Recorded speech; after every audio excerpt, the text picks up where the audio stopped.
process of reviewing that, but the, without further ado, he's, you're in Boston, is where you're based out of? Yeah, I'm based out of Boston. But he's on his West Coast swing right now. He's been down to Portland, and down to California, a few places, and we're expecting a few more people from Everett and maybe one or two others. But since we don't know what the traffic, I'm sure with the rain on a Monday morning coming in from Everett, they're probably not going to be on time. So I think we probably just get started. So, has everybody got a book? Yes. Did everybody get a book? Perfect.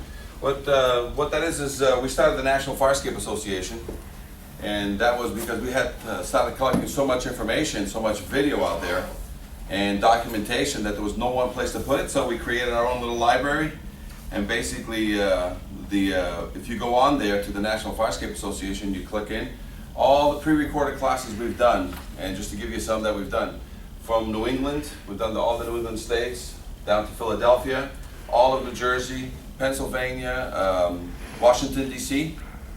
We've done in California, we've done LA County, we're going to be there in July. We've done Portland, 5 years now plus, and so that's some of the features that we're going to talk about today. Seattle was actually probably our first class, you guys, if you remember correctly. The reason I got pulled out here was because you called me.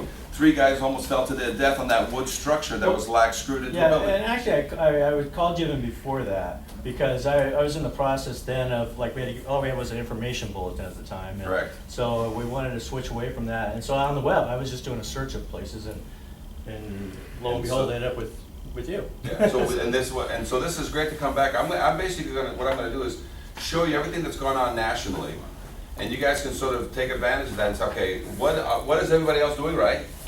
What is everybody else doing wrong?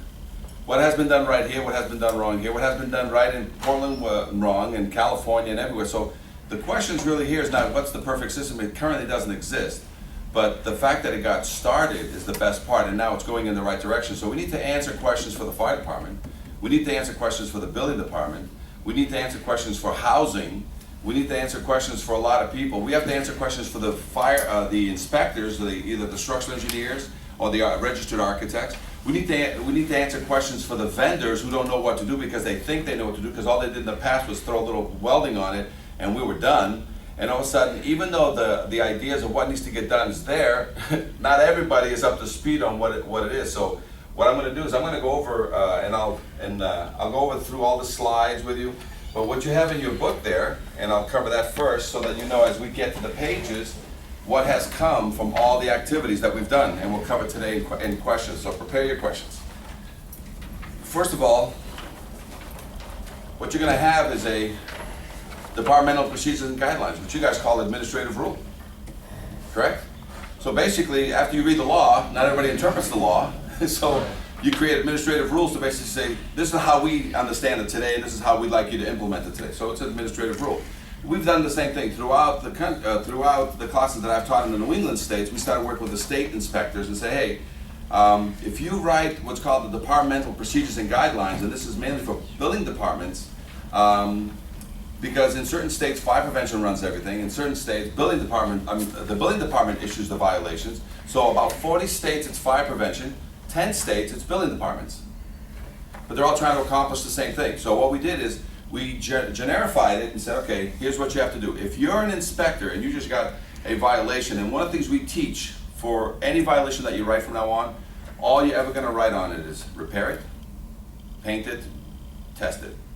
Because as soon as you put that very generic statement on any violation, repair it, paint it, test it, somebody's going to come back to you and say, what do you mean repair it? Repair what? What do you want me to repair? He says, I don't know. You got to get a professional to look at it and tell me not just what I thought I saw, but what else is there that I didn't have. I was only there for 2 minutes. Well, what do you mean painted? Well, the Farescape now, with the EPA stepping in, has lead on it. So there's certain things you can't do on Farescape, which is weld on them anymore, thank God, because that was the cheating rubber Band-Aid that everybody was putting on. So there's lead issues, but thank God that 90%, 98% of all Farescapes are bolted and riveted anyway, so just changing out bolts. And then you have the repair aspect of it. So we said, hey, if you read this, and I'm sorry, the last question is going to be test. Well, the code says the authority having jurisdiction shall accept by load test or other evidence of strength. And what this class is going to be about is not about pushing load tests. They're very expensive. They buy no bolts. They buy no paint. But sometimes they're a necessary evil. they're actually gonna be about other evidence of strength. What constitutes other evidence of strength that you are willing to forego the load test and forego all the liability associated with it? So if you read this very simple statement here, it says, here's how your engineer should act. If you're getting the fire escape repaired, including the report from this guy, and including a permit, it says, here's how the repair guy should act, under the guideline of not the city, but of a engineer of record. Then the third one says, hey, your fire escape most likely, if it's older than 78, has paint, this is how you should act. So we did this is what they're using nationwide now as a sort of a guide. The next thing we're gonna talk to you about is, obviously, OSHA stepped in since 2010, said that if you get caught scraping and painting a fire escape wrong, you get a $35,000 fine. So there's lead paint on every fire escape older than 78. Any of your fire escapes in Seattle older than 78? Okay. The other thing we're gonna talk to you, we're gonna show you today that you may be astonished to find, we're gonna show you the code that OSHA says no building can be worked on, refurbished, without having a second means of egress in place, certified. So a lot of times fire escapes, which we call the bastard child of egress, is the last thing you scrape and paint because you ran out of money. Now it's the first thing you gotta do because your building inspectors can't go into a building because OSHA says you have to have two means of egress. So if all of a sudden you get to a building that's being gutted, or just the second floor is being gutted and they have a fire escape, that fire escape has to be certified prior to any permits being issued. It's a code. So we're gonna show you that code, and what that says is that they're either gonna fix that fire escape first or put in a steel structure, a scaffolding tower full of stairs to basically say, well, we've satisfied the means of egress because we are gonna do it last, or it's getting taken away because we have a whole new staircase coming inside. But not a lot of people know that OSHA says you can't be working in a building that doesn't have two certified means of egress. I'll show you the code, you'll see it here. Confidence tests. You guys have a confidence test here that the nation has been utilizing in a lot of our classes that are recorded. You go there, they go to your website, they take your PDF or your Word document, and then they put their name on it. Now, some of the things that you have there, and one of the reasons a lot of them know about it, because a lot of my classes, I talk about Seattle, I talk about Portland. There's a few things in your code that you guys soften the language in. It's primarily the attachment into the building that we'll talk about. We'll talk about that today. But look, here's somebody that basically took your PDF or your Word document, and put their name, and this is our city. This is Lowell, the model city in Massachusetts, that we basically made this for them.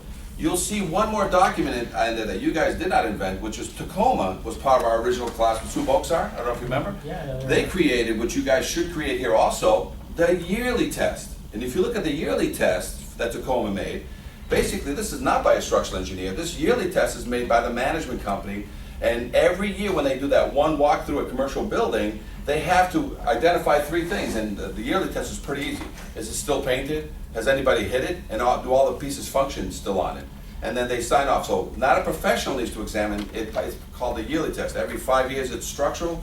Every 1 year it's a maintenance or a testing company. Right, and that's the side of things I told you before that we're gonna have on our operating guidelines on what maybe operation or somebody can just say they saw it, it's still painted.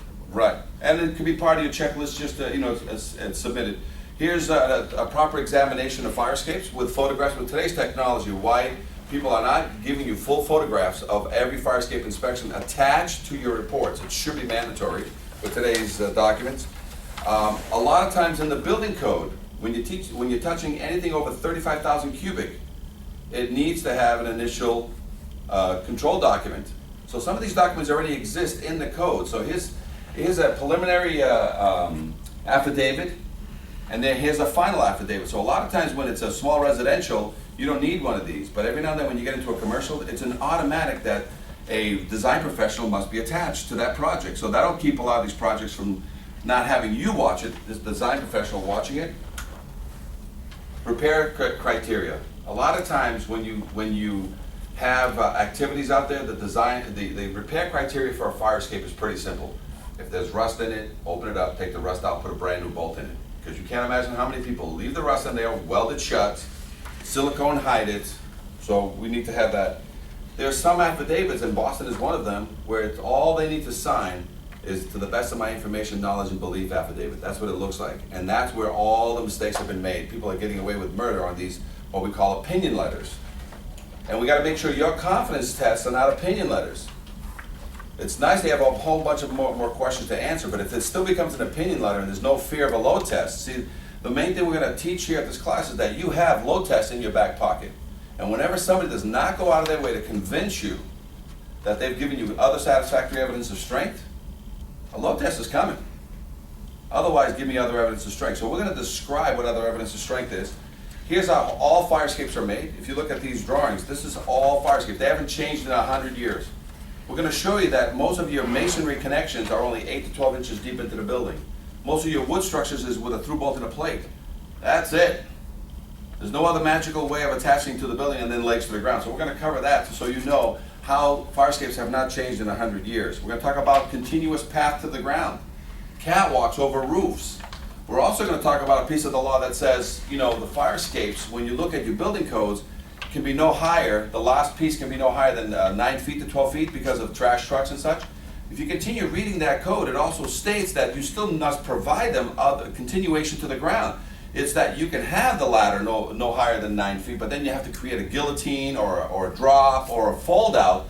Well, most people have interpreted the law so that a lot of your fire escapes in your area, they end at 9 and that's it. Grandma's got to jump. So we're going to talk about that. Your tags. You guys have probably the largest tags in the world, you know, but your tags started here in Seattle. And this started with that little red tag. You guys remember you guys used to have a little silly little red tag first. This tagging system is used now and starting to be copied throughout. We're going to talk about the steps to providing a good program, and the good program actually is 3 parts. You guys are writing violation. You need a team to write the right violations, which we believe is now going to start with the captains of the firehouses or the ones that perform the examinations. Primary annual inspections is Yeah. in operations. Because nationwide, the people that do this is fire prevention is out there walking the streets and writing violations on everything on a building, including fire escapes. And you got the building department in certain states that they go out and write these violations. So we're going to talk about that. You also now have to not only teach people how to write a proper violation without physically getting on fire escapes. We're going to teach you not to get on fire escapes. There's enough evidence from a window and from below when you look up to write a violation. It'll tell you a lot just by looking at it. But we also have to teach the structural engineers and the architects that are looking at these things how to properly inspect. And we also have to teach the vendors how to properly repair. Because sometimes you're educating one side of it and the other 2 sides are still completely lost. So that's what we're going to cover today. So let's, this is basically what's the main purpose of a fire escape. Fire escapes are basically ingress. You know, what you have is, a lot of people don't realize this, but when you guys are basically being taught, the old gray-haired guys teach the new guys coming in case of fire, don't use the fire escape. They say so, and it could be minutes, you know, it could be minutes, it could be a time that could be used to get in the building, get somebody out of the building, or for people to self-evacuate. But if a fire escape is not ready to be used, that's where the problems come out. And that, a lot of times, people don't know that their fire escape's in good order. If you have a tag out of your building and it's white, I know I can use my fire escape. If it's yellow or red, that's an indication to somebody who's in the building to say, hey, I gotta talk to my landlord because I don't wanna pay my rent. And there's another indication here that we need to have other alternatives means, because if I can't go out this fire escape, for how long? Some of the fire escape violations written here sometimes lasted a year with the tag on it, 6 months to a year. So enforcement and fines and fees and penalties must come with these things. You're supposed to get these things done in 30 days. 3 codes that we teach nationwide. Some states base their code off the International Fire Code. And very quick, depending upon structural condition, a load test shall be conducted. So it's up to the fire prevention guy to determine whether or not he wants to order a load test. Not the structural engineer, if he wants to order a load test.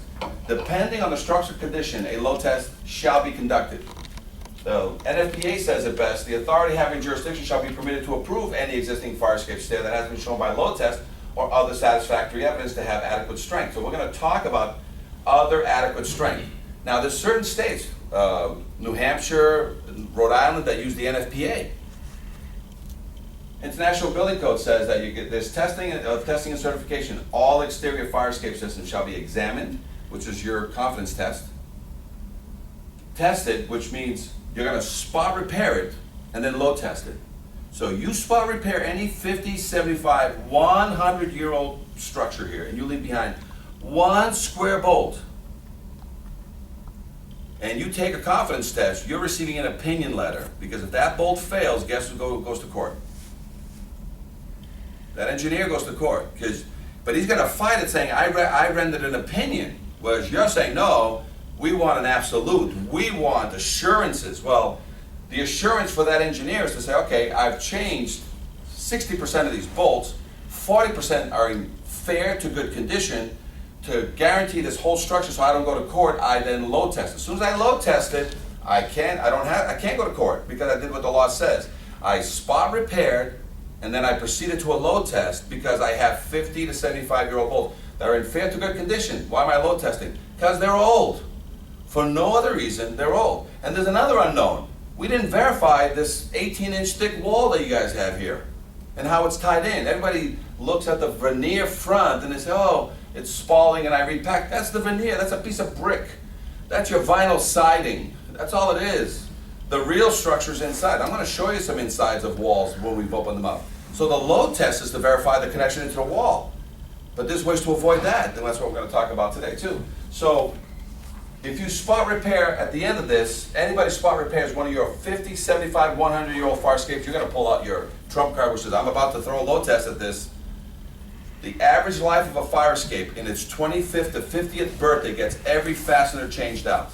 In its 25th to 50th birthday. You know why? Because at that time, the guy already in the 25th to 50th birthday of his building, he took out every window and put in new ones. He took out the roof and put in a new one. He took out a boiler and put in a brand new one. He took out all the electrical and put in brand new. He put in new electrical and new elevators in that building. What about the bastard child of egress? She hasn't seen a birthday in how long? And so all of a sudden now you're coming in and you're 50 to 75 years old on something that as long as you give it air and wetness, you guys got more wetness than I care to shake a stick at right now. And what do you have? You have a fire escape that's just been rusting and rusting and rusting, and now you want to just sign off on an opinion? You basically, hopefully at the end of this class, you're going to say, no. If you spot repair any structure here, there's a load test coming. So that's the fear. Well, how do I avoid this load test? Let's refurbish it like it should have been in the 25th to 50th birthday.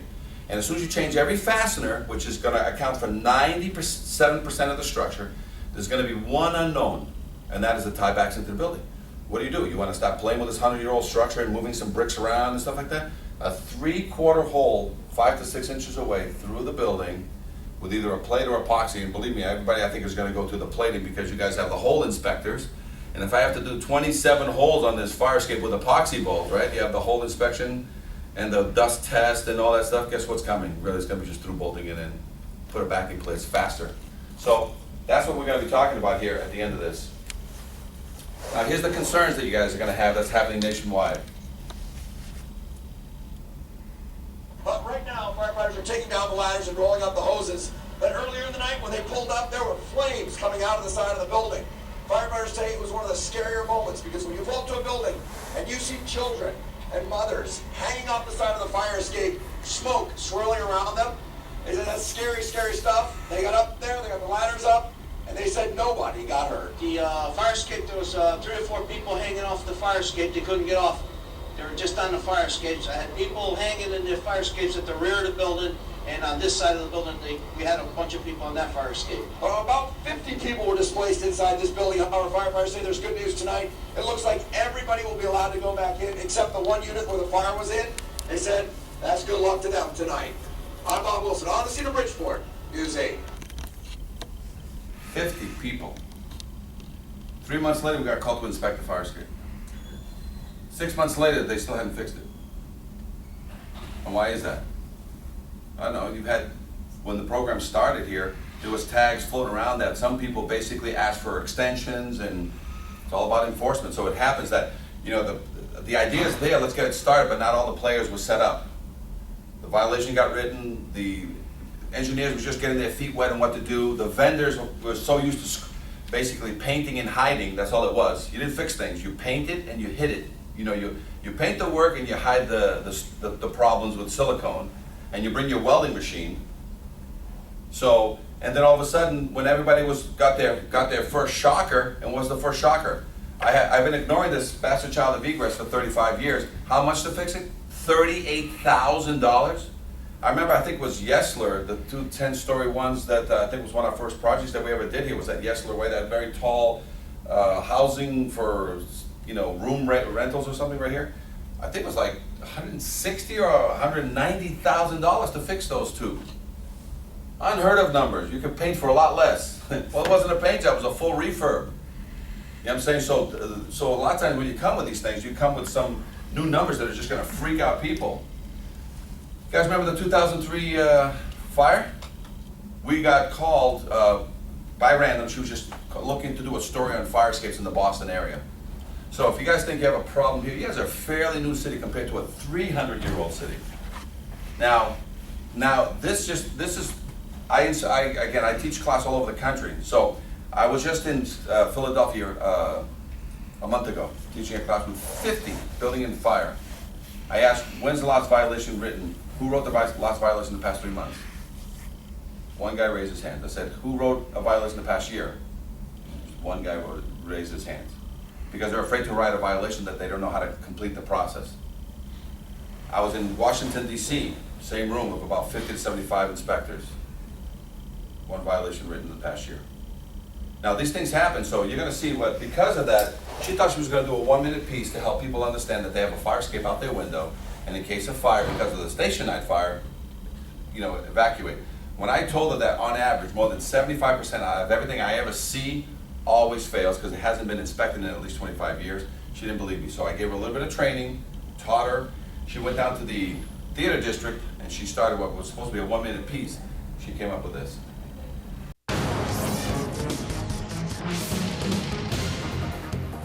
The smoke, the flames, and the frightened faces. All in a firefighter's line of duty. But Chief William Hitchcock remembers the night it wasn't the fire that almost stopped him, Oh, I was scared to death. but the fire escape that broke underneath him. Where the railing just came away from the building. And our investigation found across Massachusetts more unsafe fire escapes. Rusty, deteriorating, crumbling, broken. And what state officials didn't know, the system they set up to keep fire escapes safe is also falling apart. The potential ramifications are disastrous. So let's look at this one. This expert ironworker is licensed to build, maintain, and inspect fire escapes. So then over here? For months, we examined dozens of them with alarming results. Looking at this today, would this pass inspection? No. In dormitories, at theaters, at homes, and apartment buildings. Rust is actually eating away the metal of the Correct. fire escape. Correct. And the bottom line? It'll get weak and then eventually it'll fall. This one has rotted connections. This one missing bolts, twisted metal. Would the stairs come down? No, never come down. This one a broken tread. So how dangerous is it for the people inside this building? This fire escape is definitely going to put somebody either in the hospital or it's going to put somebody in a cemetery. Fire escapes are so critical. The state building code requires they be certified for structural adequacy and safety every 5 years. But our investigation found that safeguard is simply being ignored. Here's proof. We chose fire escapes at random in Boston, Somerville, Cambridge, Worcester, and here in Quincy. We checked building department files, But there's no fire escape certification. Not in this file. to see if building owners had submitted their mandatory inspection reports. There's no certification in this one either. Right. Bottom line, not one we checked in Quincy had been certified as safe. And the director of inspectional services admitted because of staffing shortages, the city has no idea how many other fire escape owners are breaking the rules. And as a result, do you know how many fire escapes in your city are safe or not? Well, I don't know. In Worcester, not one we checked was certified. In Somerville, No. 4 more fire escapes, Did it fall through the cracks? Yeah. not one up-to-date certification. And again, no system for keeping track. How can they get away with that? I guess that the shortest answer of all is because we don't have the resources to sit here and follow up on these things. If structural deficiencies are reported, local building inspectors can actually evacuate residents until repairs are made. Would you talk to us on camera about this? No? But when we surveyed 24 more communities, most admitted they had no idea how many fire escapes were certified. In Taunton, inspectors told us they haven't seen a certification in 25 years. Northampton officials said it's a cold day in hell when that happens. In Cambridge, too, not one of our test buildings was certified, and the official in charge would not come out to discuss it. In Boston, where there are more than 8,000 fire escapes, again, according to Inspectional Services, not one we checked was certified. Officials know they are required to enforce the building code, but they admit they don't always know if owners are breaking the law. The building code is being ignored. Right, but it's difficult to write a violation when you don't have knowledge of something like that. But state officials say for a critical issue like this, communities should know. And they warn the Massachusetts building code is not optional. Does it worry you that these fire escapes are not being certified? This is an important issue and should not be ignored.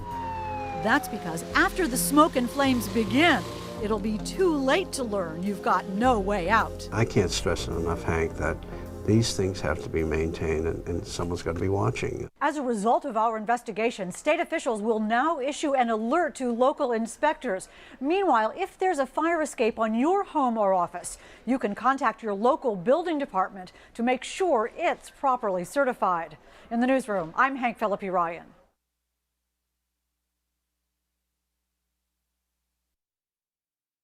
My problem. Yeah. You know what I'm saying? So it's not just here, it's everywhere.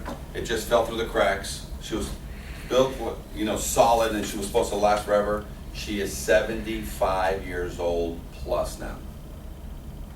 It was the answer to a lot of these buildings that had only one means of egress. Firescape was the only solution on these row houses. Firescapes was the only solution how to turn a factory into condos.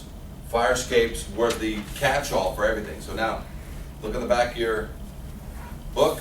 You want to post that on your wall somewhere. When somebody's complaining to you about a fire escape, let me tell you the people that fire escapes hurt. This happened in Boston. This won a Pulitzer Prize winning photograph for that last shot. A Herald reporter was there when this was on a 4-story building. The fireman was just about to take the woman and her niece out of the 4-story fire escape. The fire escape fell away. The fireman survived by holding onto the ladder with one hand. She tried to grab him and she fell away. She died because the fire escape pieces fell on her and her niece fell on her and survived but was injured. And so at that time, our code read, must be maintained at all times, which is everybody's code. Very few people have the 5-year rule. So maintained at all times, you're relying on the owner to maintain his fire escapes at all time, which is never gonna happen. So they changed the rule only after this. So as soon as there's a tragedy, and again, we came down because those 3 guys fell from a wood structure that was lag screwed into the building that somebody had coated the wall, the wood structure with a stucco, and there was rain in the roof that came between the stucco and the thing, ate the wood and ate the screws, and these guys were, I think, out having a smoke on the fire escape, rent tenants of the place, and they fell down. They didn't die. But I think it was 3 years or 4 years later, their lawyer called me, looking for evidence about the information. I don't know if it's still ongoing, but I think they started a lawsuit, and I don't know where it's at now, but I remember about a year or 2 ago, there was a lawyer that approached us on that information of that particular address. Up on the hill. Yeah, I'm not really familiar with that one at all. I know about 5-6 years ago we had a fire. We had a fire escape that twisted out. Yeah, no, this is 3 guys that actually fell. They were on the 3rd floor, 4th floor, and they actually fell into the backyard. But it was, I don't know the exact address, but it was up on the hills. So with that, this is what you want to use to remind you when somebody's giving you a hard time about fire escapes, if you have to load test them, or you have to literally fabricate them and reinstall them back to the building. So take an existing structure, and when you refurbish, you basically take every fastener that's outside, cleanse all the rust inside the connections, and then the only thing left is how it's attached to the building. If you can satisfy those, you have what's called other evidence of strength. There is no load test. So that's what we're going to talk about today. By the way, this is the OSHA. Write it down, 1910.37. During new constructions, right? And during repairs or alterations, employees must not occupy any workplace unless the exit routes required by this subpart are available and the existing fire protection are maintained, or until alternate fire protection is furnished that provides an equivalent level of safety. What's that mean? If they don't want to fix the fire escape at the beginning of the project, scaffold it and you're fine. It's fine with me, man. Put a brand new OSHA compliant stairway and we're good. So this is residential, this is commercial, this is institutional, this is everybody. You basically tell the guy, hey, did you get a lot of money for this project? He goes, yeah. Spend some of it right now on the fire escape before you run out of money, and you're just gonna throw a paint job at the end of this thing. Okay? So, and this happened because of my Philadelphia class. I happened to be looking at some OSHA stuff, and I tripped over this, so don't think I knew this. I didn't know this, but and you find these things as you keep. There's not a lot of information out there. We're pretty much wrapping it up as what's out there, and this one was an important piece because it puts new emphasis to any building permit being pulled. So now, what did she get when she did that Channel 7 news piece? Immediately, here's some trigger that you can do immediately in the building department. Because of what happened in Boston, now Boston, you can pull any permit you want in Boston. Change your toilet, pull a permit. Change your electrical, pull a permit. Try to close the permit, guess what you need to close the permit? A copy of the current affidavit. They're not telling you to inspect the fire escape, they want you to provide them a copy of the current affidavit. So that's what the building department did. They created a checklist item that just says to close any permit. The question is, do you have an interior or exterior means of egress? Exterior. Great. I need a copy of the permit. Of the affidavit, the current affidavit. Oh, well, come out and look at it. No, we don't need to inspect it. You should already have one. I just need it so I can close the file. Otherwise, so you don't hold up vendors and their money, close the permits, but it's incomplete. It's not closed. It's waiting now for the affidavit for it to be complete. Otherwise, you write the violation. If they don't have it, like, well, I don't know, then there's already a new violation written right there from the building department say, I need a copy of your current affidavit. You don't have one, I'll close the permit, but now it's basically either it gets referred back to fire and a violation notice goes out saying you need to have an inspection done. Now on fire department, when you guys go in, the last thing you do to open up a building is a smoke detector test, right? Or the smoke detector sign off. You ask for, as a checklist item, you ask for a copy of your current affidavit. So, because when the alarms go off, where do you go to get out of the building? To the egress. So you basically say you perform. So all fire prevention's out there now. We're doing their inspections for the smoke, and they're adding a checklist item. I just need a copy. They're not ordering a test. They didn't see anything that generated a test. They're asking, I need a copy to close this. They say, I don't have one, I haven't done one in 30 years, not a problem. You still close the smoke detector process. But now it generates an a requirement for the affidavit. So it becomes two natural triggers that doesn't change any of the routine for your inspection. You're not looking for fire escapes anymore.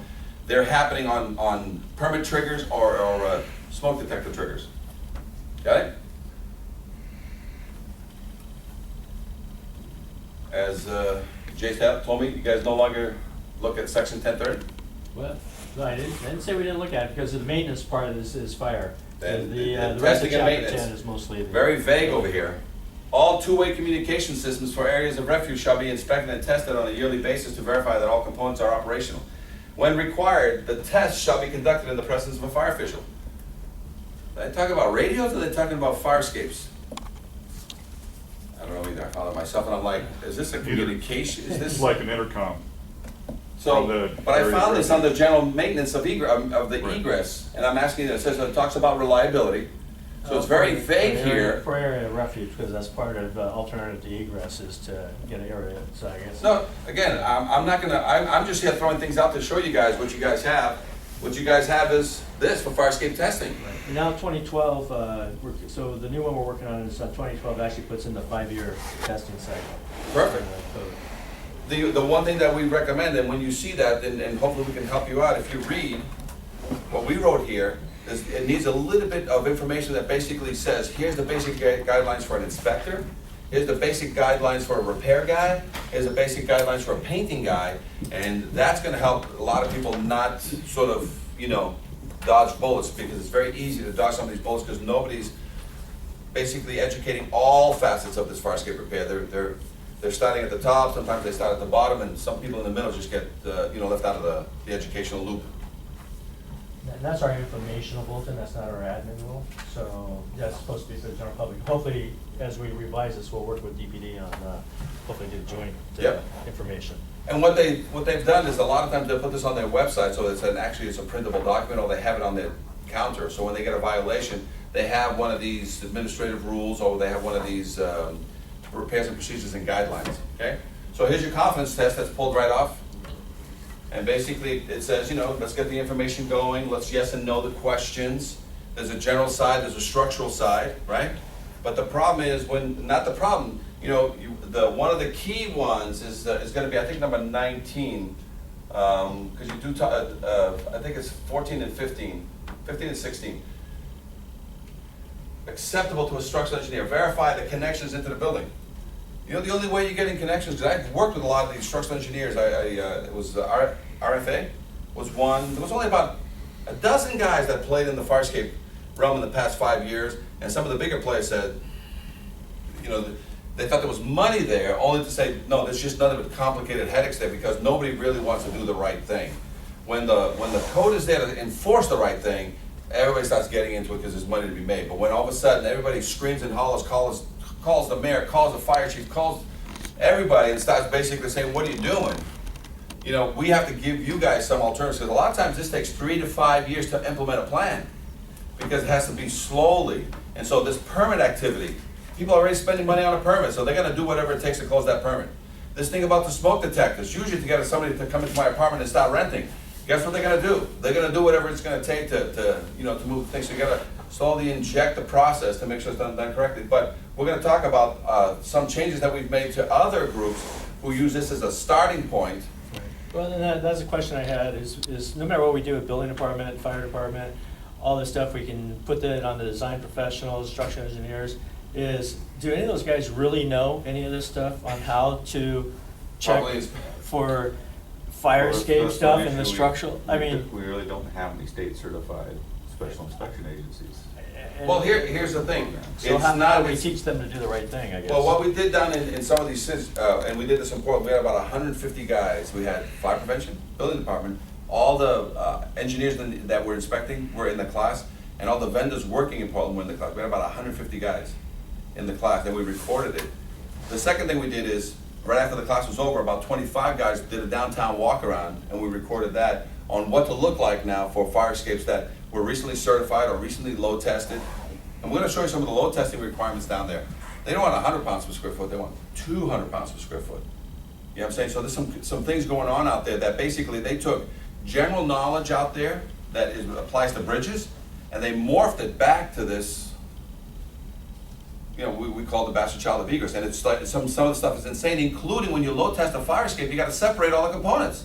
So if I'm gonna load test a platform, I have to separate the stairs from it so that I'm not sharing any of the load, and then take your standpipe and separate that off. It's just, so load testing can become, so this is not a load test class.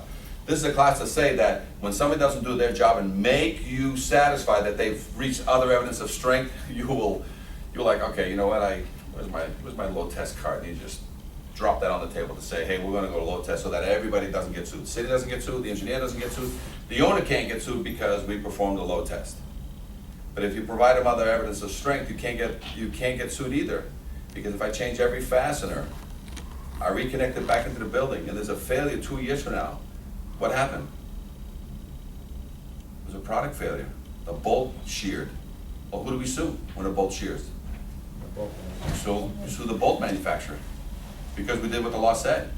So that's where we're heading with a lot of this stuff that we're talking about. So this is, you remember there was no confidence test. Remember we created a confidence test and you guys grabbed a lot of the questions?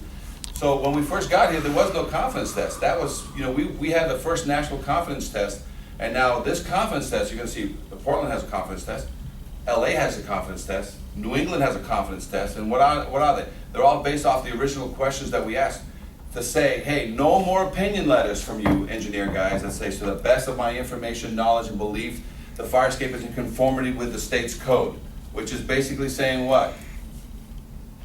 It's a drive-by, fly-by. You just basically roll down your window, you look at the fire escape, the guy threw enough black paint on it, you get a $1,000 check, you hand him this opinion letter, and when you go to court, what happens? It's just an opinion. He asked me for my opinion, I gave it to him. But your yes-no questions, it scares the hell out of all these engineers. Some of them don't want to get into this racket because they're like, well, there's yes-no questions here. Yeah, there is yes-no questions. So because of that industry standard and because it exists on your website, Tacoma's website, LA's website, what happens now, there's this industry standard out there that's getting sort of test-driven throughout. So as you guys saw, this is what happened to us. We had to have somebody die in order for this to happen. This happened back in 71. Here's other live load tests that ended in the same tragedy. A woman, because the railing was missing over there, this is on a hill. So this is a 5-story, and this is a 5-story, but because it's on a hill, this 5 stories window basically feeds the neighbor's roof deck. And this is a high end of Beacon Hill in Boston, and there's tons of money, and everybody has beautiful decks. So this guy and his girlfriend came back at 2, 3 in the morning from partying all night. They decided to go to the neighbor's roof deck and party. The phone rings back. His girlfriend says, "I'll go get it." She comes back to answer the phone, but she doesn't know how to cross the perilous bridge that's missing the rail, and so she fell and died 5 stories. There's another one, another live load test, because that's what you have. You do a live load test at 100 pounds per square foot using sandbags, water, cabling, or use firemen or tenants. So here's another tenant one. School kids. And so what happens, here's another live load test. This is a guy who took 5 buildings and made 5 condos. Him and his son did the roof. Look at all the rust on there. And basically he lifted the fire escapes off, put the roof in himself, him and his son, so he could sell it off his condos. Then he put everything back, and he, like a good mechanic, he had bolts left over from the engine rebuild. What happens? What do you do with those? Throw them out. Never needed them. So they basically fell. There was 5 people. There was a buyer, a seller, 2 real estate agents, plus one of the condo association people up on the fire escape, and they only fell 12 feet. Everybody started suing everybody. Nobody died. There's another one in Iowa where we're expert witnesses in a lot of fire escape cases. That brought me out to Iowa. 4th of July, 3 kids are watching the fireworks on this building that is owned by a guy who owns like 40 of these things, and he rents out the kids all the time. And so they're watching fire escape, but his guys had recently done some work on the window or on the siding, and they put back the fire escape that was through bolted originally, and they put it back with a lag screw into the same 1/2-inch hole. So a 1/2-inch lag hole into a 1/2-inch screw. And where did we find this? We found, after this tragedy, and that's what happened. It fell, hit this roof, hit the ground. This is all the blood. This is that piece that used to be up there. When they fell to the ground, right, they basically took the fire escape and, like a good fire escape CSI, where do you keep it? In a field, like 8 blocks away. They threw it in a field. This looks like the lake. Now this is us, don't mind the photographer here, but we actually found the pieces in the field, and we found the smoking gun, which is when we grabbed the bracket, the bolt was still in it. Do you mind, gentlemen? Well, that's the lawyers talking. Mind, gentlemen? When you hear the word gentleman, that means it's a lawyer talking. He says he found the smoking gun. So basically, it was just funny that we got in this field, and this stuff was just like, CSI investigation. We're like, but so they put it back, and they were so scared when they put it back that not only they threw bolt, they put a leg on it, and there was no legs here before. And then even on the leg, it's right into the asphalt shingles. There's no, what do you call it? A sleeper, pressure treated sleeper or something. It was funny. It's comical. So other live load testing. By the way, in case you only think that firemen can die, tenants can die, this is not the shop, but this is when we fix fire escapes, right? One of our group people that's a part of our group in Chicago, his father fell 7 stories to his death while doing the exact same activity on a fire escape. Fixing, changing a bolt, and you just took out the wrong bolt, and boom, 7 stories. So, now, how many parades you guys have in town where everybody climbs on every window known to man and gets on these TikTok grenades, right? So, you wait till one of these collapse, and you see what's going to happen when they're going to come down about these. What are you doing about inspections? How come you haven't been enforcing? And then all of a sudden you have a half-started program. You know what that means? That now you're open to lawsuits because it's half-started. You've touched the situation, then you started ignoring it again, and that's when why didn't you stay on top of it? So it is 75-year-old grandmas out there are being load tested with a bunch of kids. In Harvard University, they're building similar to this, and a lot of times on these Harvard, they have this very ornate cast iron top. And the same thing was happening during one of the parades in Harvard Square, and everybody was leaning, and then all of a sudden that cast top fell. The sidewalk was filled with people, and it came down like a spear, and it just missed some people sitting on the steps just underneath it, and it speared and ricocheted, and nobody got hurt. But it was basically incidents like that like that are coming. You guys remember when we had no AC and everybody slept in fire escape? You have fire departments that sometimes have to evacuate somebody only out of a fire escape. That happens quite often. They somehow can't get in the front or something's happening. And as you guys know, when all hell breaks loose, the only way you're going to get out of the building is through a fire escape. And you don't got time to test the fire escape. Weddings are being shot on it. Kids are hanging out on fire escapes. A lot of these now, which is very important to note, a lot of these charter schools are taking over not schools, they're taking over buildings. They have a fire escape on it that does not meet the current code. If you have a fire escape on a factory that they turn into a charter school and it has ladders, it's illegal. That fire escape must be brought up to code because it's a different use for that building. They can still keep the fire escape, but it's got to be all the way to code. Yes. Hey Cisco, how's FDNY dealing with this? Because they got to have the greatest share of fire escapes in the country, right? I mean, which one? FDNY. Oh, FDNY.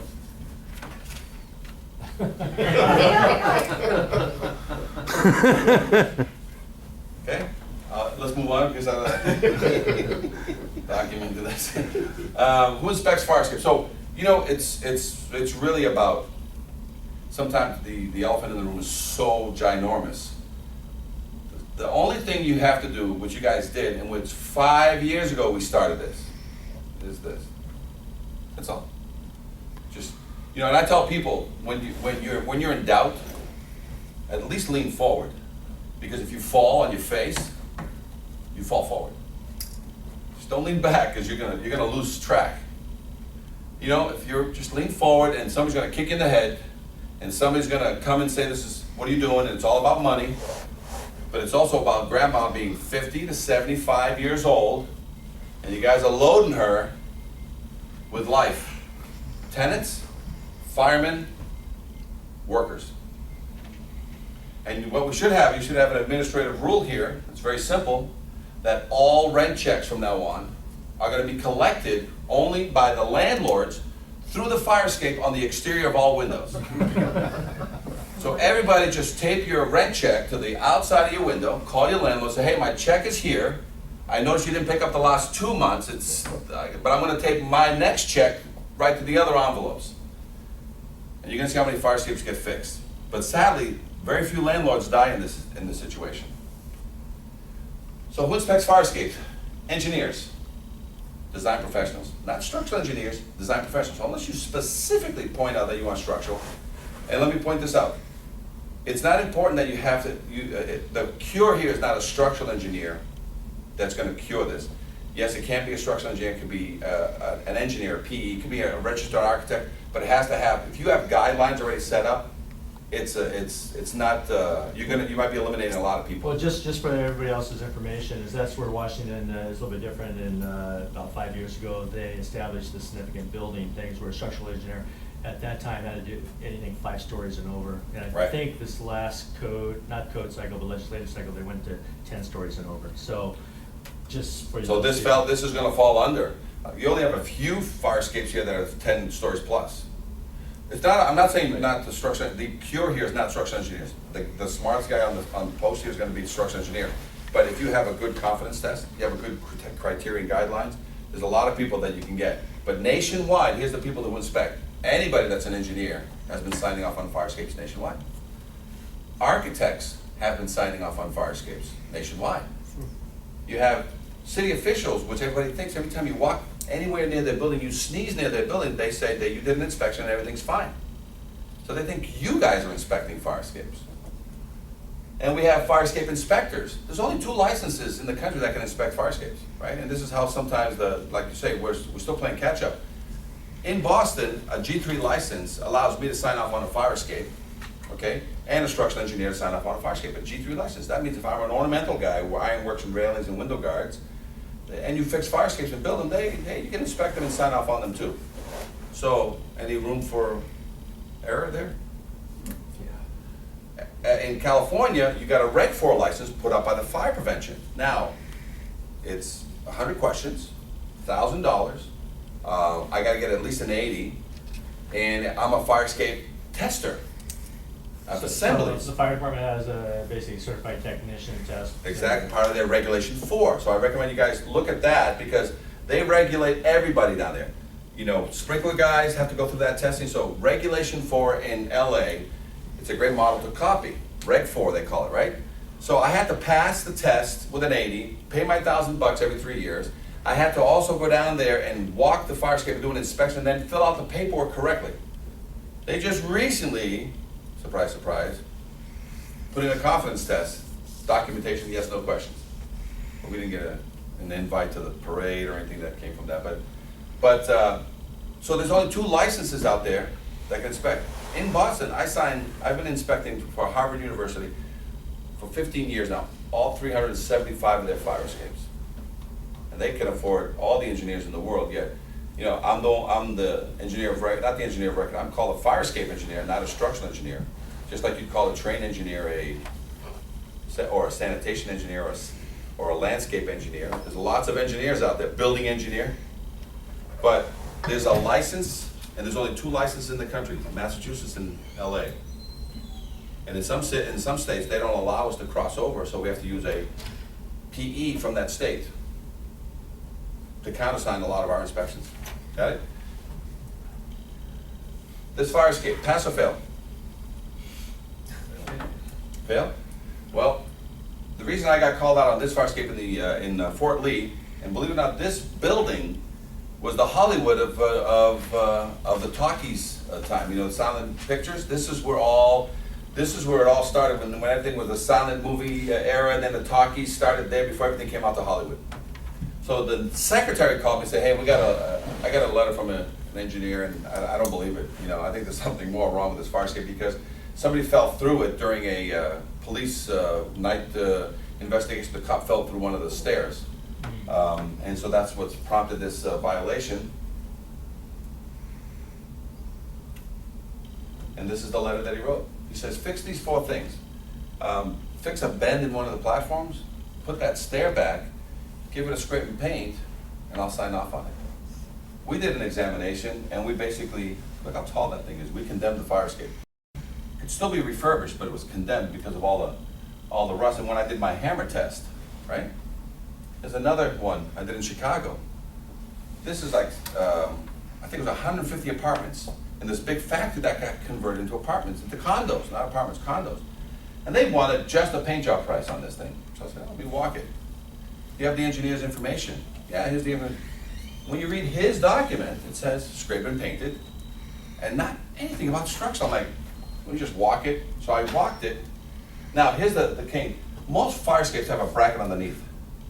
This is one that suspends. See, from the top, it picks up the nose, diagonal. So the diagonals come down. And then they kind of bend, and there's a big screw that you basically, the nut goes from underneath and hold, right? So I must examine like 15 of these structures.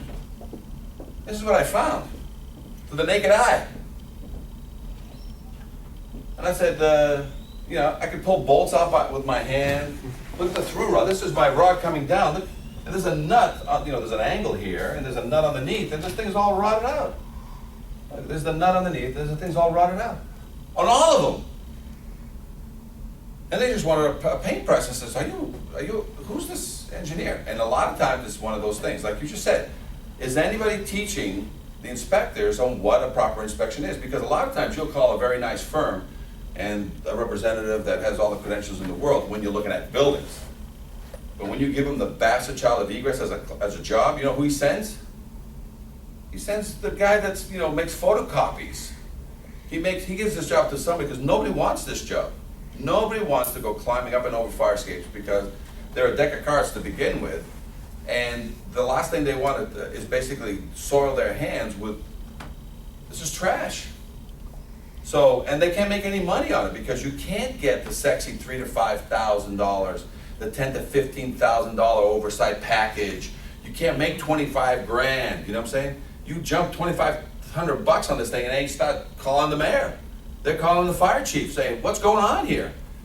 I've never had to deal with this fire. You guys have been in and out of my building, for the past 40 years, and all of a sudden now you got a problem with my fire escape? Get that all the time. Look all the money they saved. They could have compounded interest for it, not be fair. You got a freebie, that's what we sell. That's what we tell them. This is a housing prison, you know, for kids 17 and younger. When you look at it, it looks like it just needs a paint job. When you look under it, though, it's rotting off the building. And it's just a one-story. Now, whenever we walk a fire escape, now this is from being involved with a metallurgist on a case where a fireman fell through in New York City, that the case is going to come up, and he tells you, to grow a 1/4 inch of rust in most parts of this country, you need 25 years. You gotta leave it alone for 25 years, you'll grow just a 1/4 inch of rust in a connection. If you want 3/8 to 1/2 inch, you need about 40 to 50 years to leave it alone. Don't paint it, don't touch it, don't do anything. So this is why when we teach you how to inspect fire escapes, and we've done this with the line guys, in Elizabeth, New Jersey, we taught 400 line guys that do the pre-plans and stuff. We taught them how to become extra eyeballs for bad fire escapes. Because you guys pre-plan your buildings a lot. You can go down and start using these guys to find all these fire escapes that are out there. And we taught 400 guys in a 1-hour class, and just, you know, in a 4-day cycle, they just, you know, rotated all the guys through. But this is the kind of stuff, so how long did it take to grow that connection there, right? When I inspect the fire escape, I gotta carry with me my little 3-pound hammer, because I gotta do the ping pong test, because a lot of times you got all this kind of rust, right? And this thing, if you don't ping your hammers as you go up, what happens is I'm gonna fall through these fire escapes, because this is what we do when we inspect the fire escape.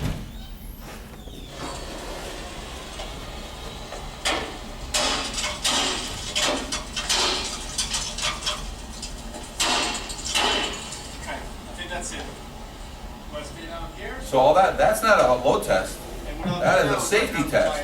Now when you guys walk up and down these fire escapes, right, you shouldn't ever be on a fire escape. You're gonna look at a fire escape, we're gonna show you a very simple test. You're gonna be from the ground, you look up, and there's all rust on it. Now, we're gonna prove to you that rust starts at a connection and works its way out. Rust never starts outside and eats a connection, ever. We're gonna prove that today. So if I'm looking up at a fire escape and it's all rusted, all brown, how many years do you think it took to eat all the paint on that fire escape? At least 25 years, right? To eat every speck of paint off the fire. Where did it start? Inside the connection or outside the connection? Inside. Does that make every connection on a fire escape suspect? Why would you want to walk on something that's suspect? The second thing you're going to look at, and you already have the first violation you need to write. It's got no paint. Took at least 15 to 25 years for it to get that way, so nobody's been maintaining it. You have a maintenance violation. And when you're ready to write your violation, you always write 3 words. Don't ever tell them about the loose tread. Don't tell them about the dangling bracket, because they'll fix those things. They'll make somebody come in and just fix that tread. Just fix that bracket. You say, repair, paint, test. And they're gonna call you back and say what? What do I repair? What do you want me to repair? You say, don't have a clue, but I did notice one tread dangling, but have an examination done by a design professional. A report will be given to you and me, and at that time we will discuss the next step, whether or not I want engineer oversight, whether or not it needs a permit. Let's cover that very, very briefly. Do I need a permit to paint? No. Yes, from Never need a permit to paint. I can paint indefinitely. Never need a permit to paint anywhere in the country. Well, for us, it's $4,200. Oh, that's a different thing. Yeah, if it's gonna. then I it's know, different. I know you put this number, but normally in the United States, do you need to pull a permit to paint anything? That's where fire escapes have been hiding under. They've been hiding under paint. If I change a fastener, do I need a permit? It's general maintenance. It's part of the it's part of the paint. So where do you think everybody's been hiding out for 50 to 75 years? So if you walk by me, you see me working on a fire escape, say, what are you doing? What am I doing? Hiding. I'm painting. I start painting right away. As I'm changing fasteners, if they say, hey, where's your permit? What do you say? I'm changing fasteners. Now, if the truck hit the fire escape, if I'm extending the balcony, what do I need? Permit. If I'm putting a hole in the wall, what do I need? Permit. But if I'm painting it, so now, it doesn't mean that you can't say any and all activity on a fire escape requires a permit. okay? And a lot of times you do the structural work first, get it all signed off, then you're allowed to paint. So a typical $10,000 fire escape might have $6,000 worth of permittable structural activity, $4,000 worth of painting activity that's not permanent, that doesn't require a permit. That's the nationwide norm. So far, the NFPA says it best and the clearest. The authority having jurisdiction shall accept by load test or other satisfactory evidence of strength. And we're going to get to the evidence of strength in a second. But does that mean that the fire department can okay something only to have the building department come in and say, I want a load test? Does the code support the building department? That a fire escape shall be examined or tested? So even though you've okayed a fire escape, can the building department step in and say, I want a load test? Can it be reversed? Can the building department accept something only to have you walk in and say, I'm not satisfied, I want a load test? Well, the fire code says you can. Depending on the structural condition, a load test should be conducted. So there's really two people here that are going to get satisfied, but usually in every state there's always one that's. So here you guys write the violation, building department enforces the repair of it, correct? Yes. There's no enforcement by, you guys write the violation, you don't enforce it.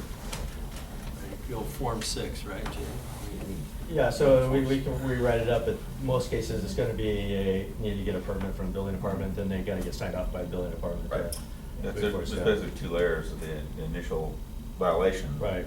Fire department's going to watch that their violation gets closed out either by. Yeah, but that's just repair watching or a file. whatever. Yeah. They come to us for the actual permit to repair it. We're requiring certain. Right. And here's where we're coming in. So Right. they're watching a We're file. inspecting the physical repair. Right, they wrote a violation, they're watching a file, you go through its 30, 60, 90-day cycle, they're not going outside. You guys got a permit, so you're watching a file, because in 30, 60, 90 days, it's gonna close out. So what's missing here? Who's watching the? Who's watching the hen house? Yeah, who's watching the hen house? You now bring the engineer, and that's why engineer oversight is critical, that during repairs, there must be engineer oversight, because you don't have staff to watch that, and you're paying an engineer to do 3 visits, an initial kickoff meeting, a mid-visit, and a final visit to verify what? The repairs. Either the spot repairs that will conclude in a load test, and you need to see the criteria for this load test, what it's gonna be, whether it's gonna be sandbags, water, or cabling. Or they're gonna go for the full refurb, and they've been there, the initial, the mid, and the final, to verify that every bolt was swapped out and that there's new connections into the building. And so now that you're back in your office watching the violation closeout, you're in your office watching the permit closeout, this engineer signs off at the end verifying all these 3 steps, all of a sudden now, when he sends that certificate into you, what is still left to close out that permit?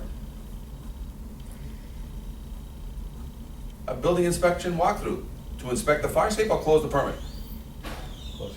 Close the permit. So now the building inspector gets awakened and says, hey, it has gone through its complete process, a confidence test has been given to us to avoid the load test, and you need to go there and close the permit with the vendor. The vendor's there, okay, I did this, and the city official, here's a copy of the confidence test that the structural engineer signed off, here it is. And all of a sudden, the building inspector, the last guy to see the job, goes in and says, what the hell? Who? This is done? Yeah, it's done. This ain't done. Then the phone call goes out to the owner. The owner makes a phone call to the structural engineer, and everybody comes down and parties with you like, hey, what do you mean? 30 years, my credentials are extreme and blah, blah, blah. I says, oh, you're right. Just get something. I got a card here. Hold on a second. Load test. Like, what do you mean? It was very clear. A load tested or other satisfactory evidence to have adequate strength. I'm trying to be polite here. See the square bolt? That's old. See that square bolt? That's old. See that rust in that bracket that the guy basically welded it, which is, you can't based on EPA, and then he silicone shut it, but the bulge there is huge. You didn't see that? You charge these guys 3 visits to come and see what? So let's load test this baby. No, if you're saying she's fine for a load test, let me order a load test. Screw you, the fire, you guys don't know nothing. I'm gonna go speak with the head of the building department. Oh, go ahead, because he's gonna tell you, examine it or test it. And if you spot repaired and you left behind any original hardware, on any major structural connection, not minor structural, so you can have little scrollies and stuff with, some rivets and stuff left on the minor stuff, we'll call it minor structural. But if the major structural hasn't been 100% replaced or repaired, and I don't have evidence that you guys reattach this thing back into this 100-year-old grandma, I want a load test. Because I don't want the city to get sued, I don't want you to get sued, and I don't want the vendor to get sued. So let's perform a load test. And you guys know what it looks like when it passes, right? She stays up. You guys know what it looks like when it comes down, right? Well, you don't get that. You don't have to fix it anymore. You're replacing it now with a new one. Confidence test. So like I said, a lot of cities, the tri-state area, of all the places that really took off, New Jersey. We were hired by Kane, some call it Kane, some call it Keene University, which did all the fire prevention training in all of New Jersey. We did a 6-hour continuing education course. And out of all the places for it to explode and really start getting some traction was New Jersey. So if you say, what's happening in Manhattan, what's happening just across the river, classes all, and not from the state level down, grassroots. People say, hey, we can't wait anymore. What do we have to do? And basically, so we would create confidence tests. We changed some of the language, minor, and primarily, not on the generic information, we changed out the language primarily on the connection back into the building. And then we also threw the yearly test at them. And again, right, bolts are good, paint is good, and all the moving parts, the doors and windows are working. So this is that yearly that basically reminds the owner and the owner's representative, because it's an agent. It's not a structural engineer that performs this yearly. So as you walk through and check your batteries and your smokes and this, that, and the other thing, and here's the best part, you'll love this, ready? You don't perform this test. You have the manager of the building basically test the fire escape for you. You'll love this part, right? You're on the sidewalk, and you say, hey, okay, I need that sheet. He goes, oh, let me sign it for you. He says, no, I gotta see it working. So please go to the roof, climb over the gooseneck, walk down all these stairs, activate the cantilever, then hand me the document. What's going to happen on that yearly test from that maintenance guy or that testing agency? Because that's what they're going to most likely call out. Not a structural engineer, but a testing agency to do that walk, or that's going to give you the proof that the thing is functional, isn't it? So once a year, the cantilever gets used. Once a year, the ladder goes down. And who does it? Is it your men? You just want proof that it got done. Got it? So this yearly thing that Tacoma came up with this, we liked it. And it helps a lot. It basically keeps fire escapes on the front burner every year. Almost like having an annual conference. It is, it's an annual. Every 5 years. But it's free. Look at the simple questions. You know what I'm saying? This is for the owner of the building to provide you, because he's also telling you that all his batteries are good on his exit signs. He's also telling that, that general 1-year walkthrough that you guys do, you ask for a copy of it. But now the main thing is that gooseneck going over, the coming down of the whole thing is very important. All the windows work, come out one of the doors. If you guys want, take a look down at, this was during a code change down in Portland. They've got everything down. They've got how to repair, clean, and paint fire escapes. Checklist. There's a lot of these questions are right off of your, okay, was not there before. So a lot of states, here's the tags and the departmental procedures and guidelines. This happened because we were teaching a class and there was a state fire inspector, a state building inspector in the class. And he says, because we thought we had to change code out there. You don't have to change code, you have to interpret the code with administrative rule or with departmental procedures and guidelines. Just sort of give me a layman's version of what the hell I'm reading here. And so the codes don't need to be changed. The codes are pretty simple. The authority having jurisdiction shall accept by load test or other evidence of strength. That has not changed in 75 to 100 years. The interpretation of it was when nobody got clear, and we are where we are today, and fire escapes just sort of got put to the backside. So you got buildings here that have gone through 2 or 3 cycles of change electrically, roofing, plumbing, boilers, windows, in and out, sign outs, and the fire escapes never got a dollar, other than some paint money. Here's your tags.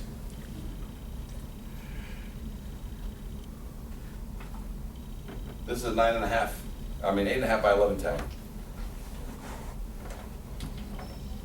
So tags are tags. You can, how about your towers? This is a tower that I inspected. We inspect these towers nationwide, and this fire escape was in use by the trainees. Look at all the rust there, look at all the rust there, and when I started hammer testing, look at all the treads.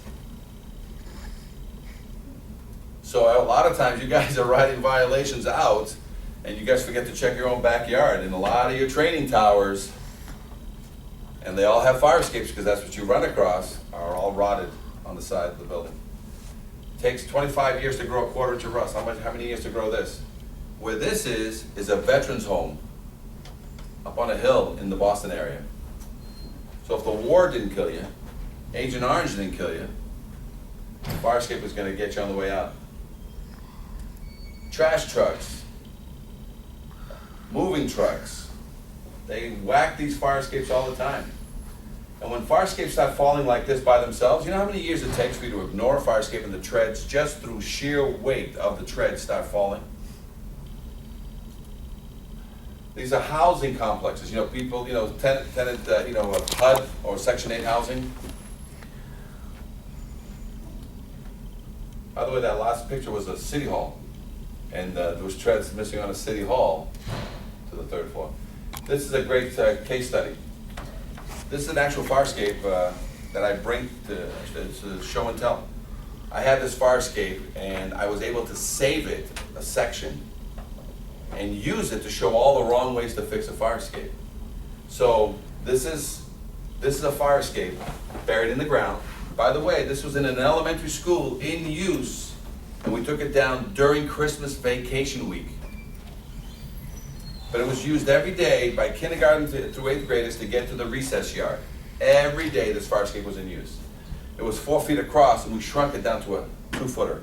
And we basically used it to basically capture in time just what we have here. So I bring this with me all the time to show what people did to it.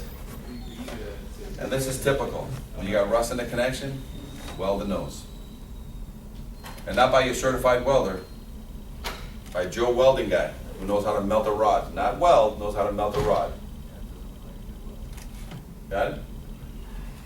So here's a fire escape, and we basically shrunk it so we can carry it around to our shows. Lead paint. And this is how I found it the day I took it away. From the schoolyard during Christmas break. We only had 1 week. So there it is in use, and this is what we replaced it with. We went to the right and along the wall down. So there's the replacement, and there's, so for the first time, usually when you get there, you can knock these things down in an hour. I must have took 5 hours to slice a piece of this cake. Like I was trying to save it in its moment without having it fall apart on me so I can use it in shows like this. So, but this is an elementary school. So there's plenty of things out there ready to hurt the kids, hurt the tenants, hurt the firemen. So is that considered a fire escape or a exterior stair? The code, the building code is, and that's a very good question. The building code says all exterior steel or wooden stairs, fire escape shall be examined, right? Everybody thinks that all these codes are for a fire escape. The code, you're just starting with the tip of the iceberg. So get your feet wet on fire escapes. But you're about to open up a can of worms here that says all exterior steel or wooden stairs must be examined. Like Chicago had 27 people die on a deck failure. There was just a recent deck failure that happened somewhere else that, was it Miami or something? It was Miami, yeah. It was out over the swamp there, out the exterior deck. So all exterior steel wooden stairs must be examined. We're just focusing on fire escapes right now, but when you read the code, and the International Building Code, it's right on it's on this first page here. Massachusetts uses the building code. When you read it, it's clear right there. It says, all exterior bridges, steel or wooden stairways, fire escapes, and egress balconies shall be examined and/or tested and certified for structural adequacy and safety every 5 years by a registered professional or others qualified and acceptable to the building official, who shall then submit an affidavit to the building official. I just asked that for our own jurisdictional, between building and fire.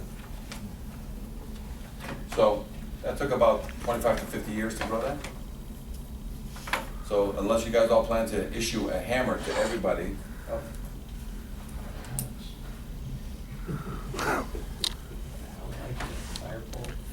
Oh, you'll love what that one is. Let me show you what that one is. Second.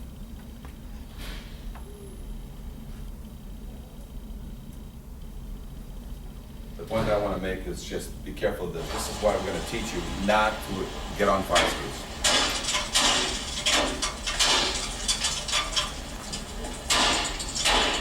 Okay, I think that's it.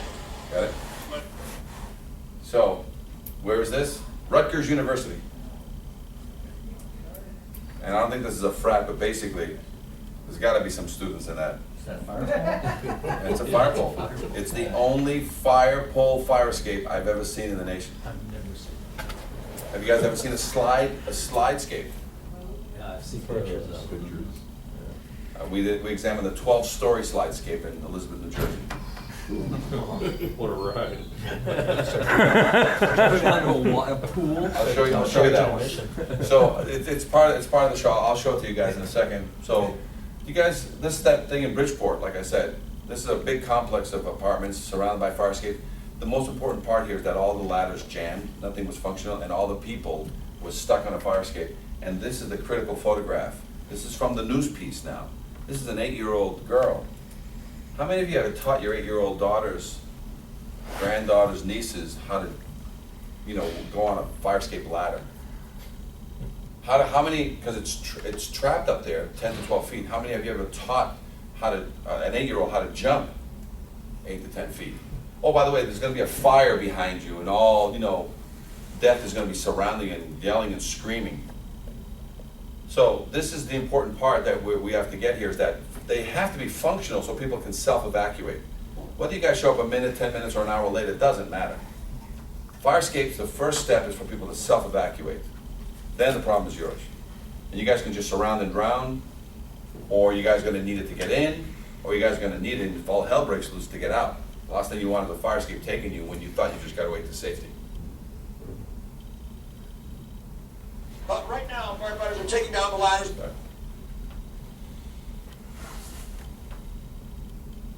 But right now, firefighters are taking down the ladders and rolling up the hoses. But earlier in the night, when they pulled up, there were flames coming out of the side of the building. Firefighters say it was one of the scarier moments, because when you pull up to a building and you see children and mothers hanging off the side of the fire escape, smoke swirling around them, they said that's scary, scary stuff. They got up there, they got the ladders up, and they said nobody got hurt. The fire escape, there was 3 or 4 people hanging off the fire escape. They couldn't get off.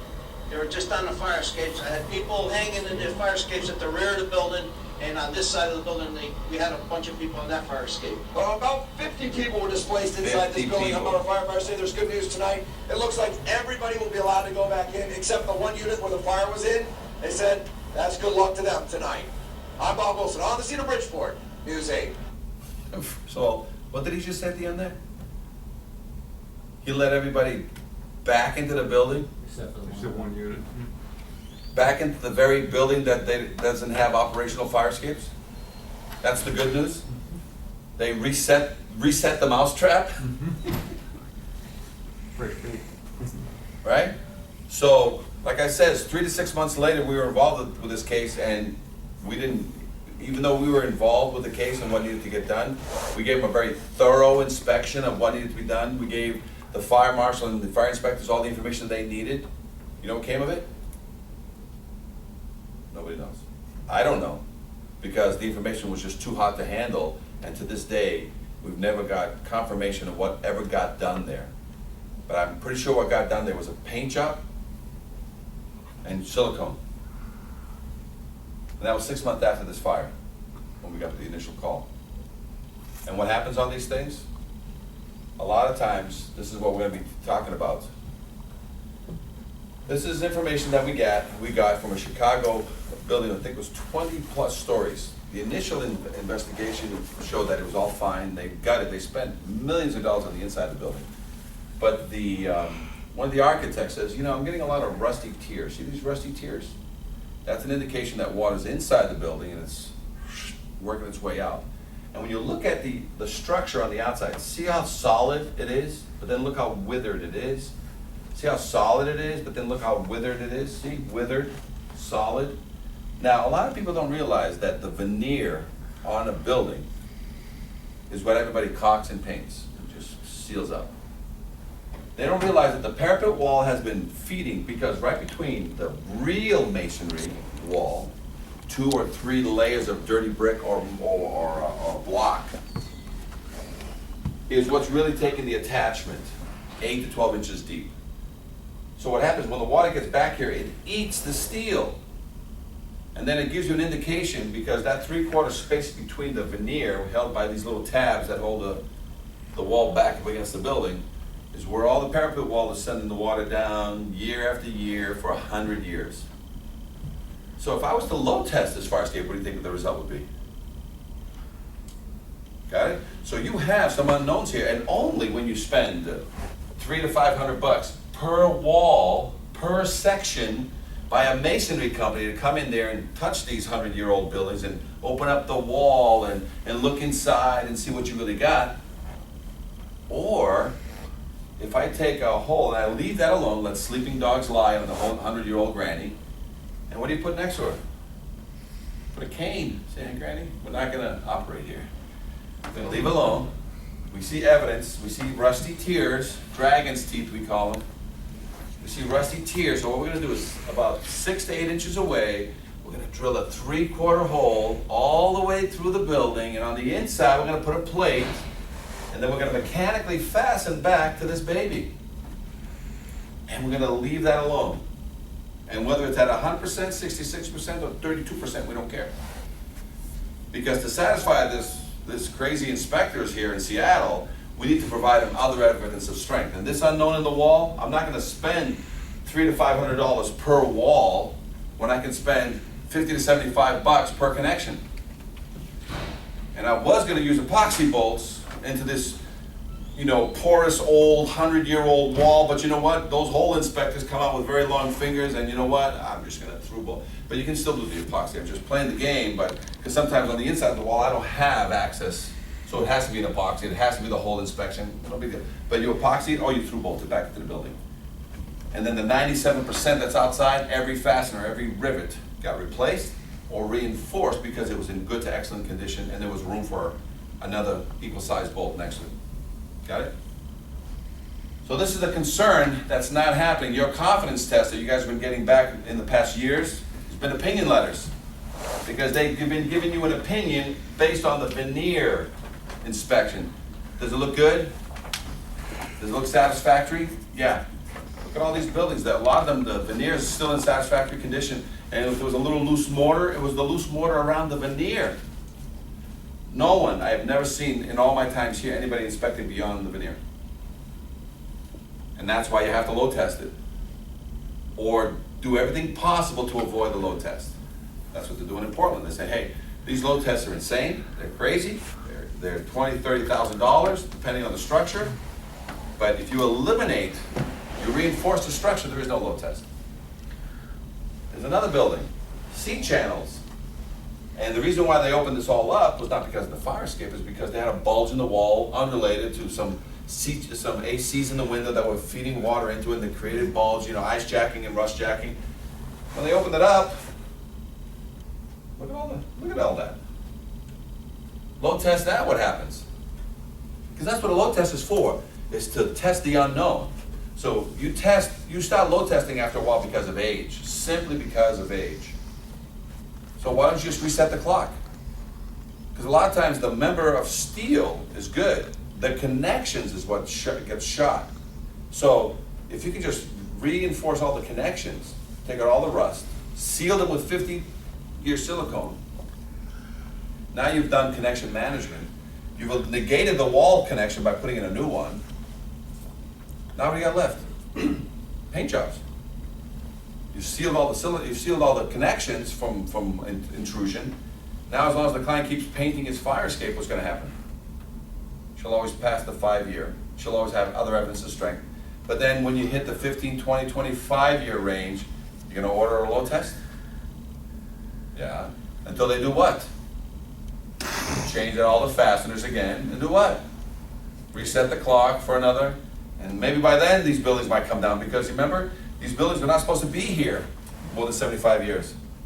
But then somebody invented duct tape, bubble gum, what, paper clips? Baling wire. Baling wire? So, Cisco, are the insurance companies pushing these guys to do anything? Because well, they usually have an annual meeting with the federal FDNY, and they don't know about this. the insurance companies don't look at these as liabilities. No, it's not that they don't look at it, they don't know about this. This is our next phase. But if you guys think this is a hand grenade, imagine in a room full of insurance adjusters and insurance people say, hey, every one of you is holding in their portfolio 10,000 buildings with fake certifications on there. Like, oh, let me send out one of those simple letters, because they got a lot more power than you guys. Ready? Here's how a typical letter goes. We need a certificate in 30 days that is compliant with the national standard of da-da-da-da-da-da-da. Otherwise, your insurance is canceled. Their 30 days is 30 days. I think it'll be explosive, and that's the last thing you want to do is basically walk in and start sparking up matches inside a situation. I think this needs to everybody needs to get their feet on the ground first and sort of get a national standard set, so that way, by then the insurance companies are gonna start looking at the industry standard to basically start getting this back on. Otherwise, you explode the dam, you're gonna flood everybody out, and you're not gonna be able to handle the noise, because it'll just, it's been ignored for so long that you better have a 3 to 5 year plan or a 5 to 10 year plan of getting these things back on. And it starts here, like I said. You educate the people that write the violation. You educate the people that enforce the violation. You educate the people that inspect the fire escapes.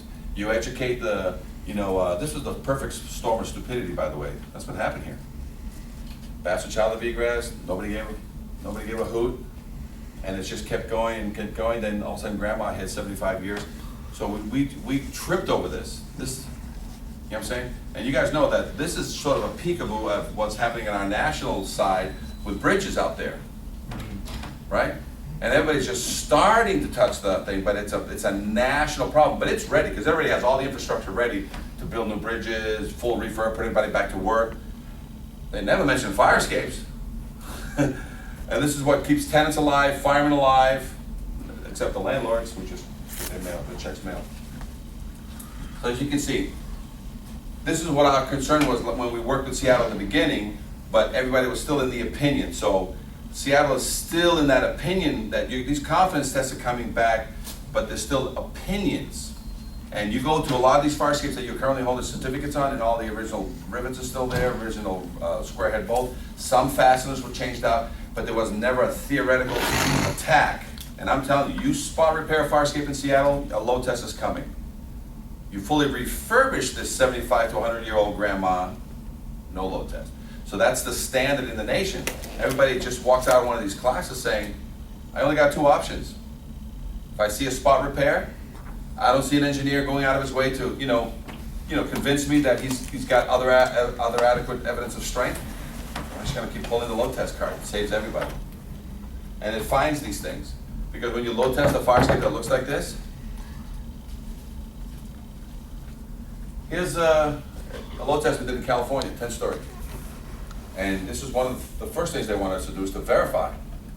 Now, if you look at the hole there, made by a 3/4 hammer drill, I needed 2 or 3 hammer drills to basically get enough so I can sneak my camera inside there and do what? What is this rabbit hole? What am I looking at? Right? Verify the connection. I'm like, okay, throw the thing there, examine, But if I take that same drill and go out 6 inches over there, blast a 3/4 hole all the way through, put in a through bolt, new through bolt, mechanically angle fasten it back to the bracket, keep the original, don't disturb it. What have I done? I've negated the need to verify a connection for you on a 100-year-old building. I don't want to touch it. I want to let sleeping dogs lie. You need to reattach. Now, this is single activity. I can get under any fire escape, put in a 12 to 15 foot angle of 3x3, let's say. Every 2 or 3 feet, I've got epoxy or through bolts. Stick it underneath the entire row of balcony, bolt the entire angle back to the building, wherever it's convenient on the inside, and then mechanically fasten every one of the brackets with a mechanical connection back to itself. Leave the original. And so what I've unified now the whole fire escape on this 100-year-old structure, which is even stronger than single connection. I can unify it with a bracket. Every now and then you get to a situation where the wall is crap. So you know what you gotta do?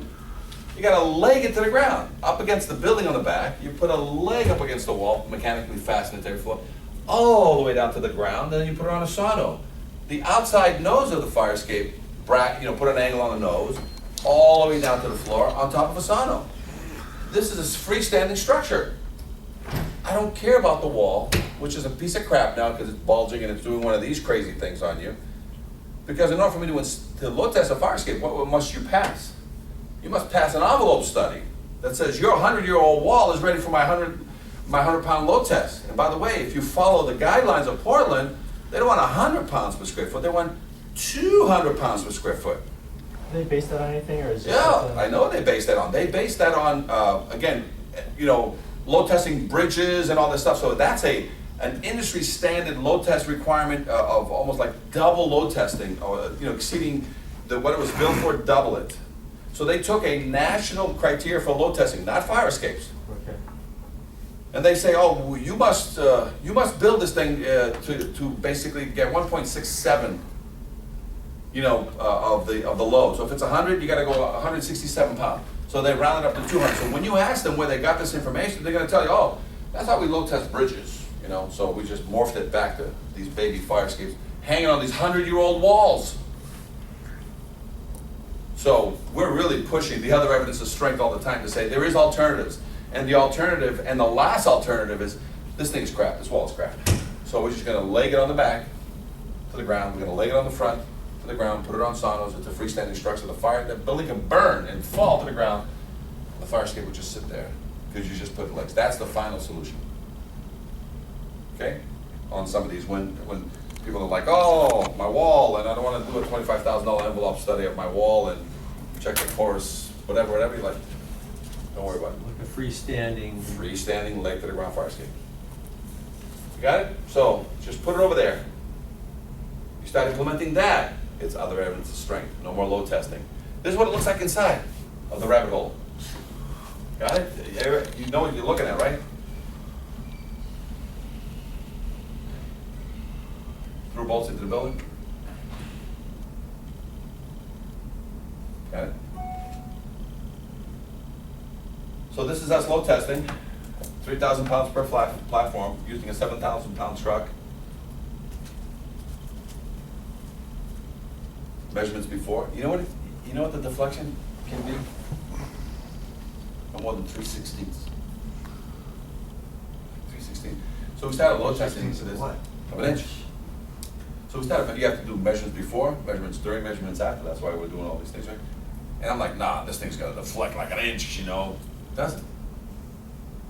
Yet it says on the Portland one, it says that you have to watch it an hour after you load test and see if it regains 75% of its original deflection.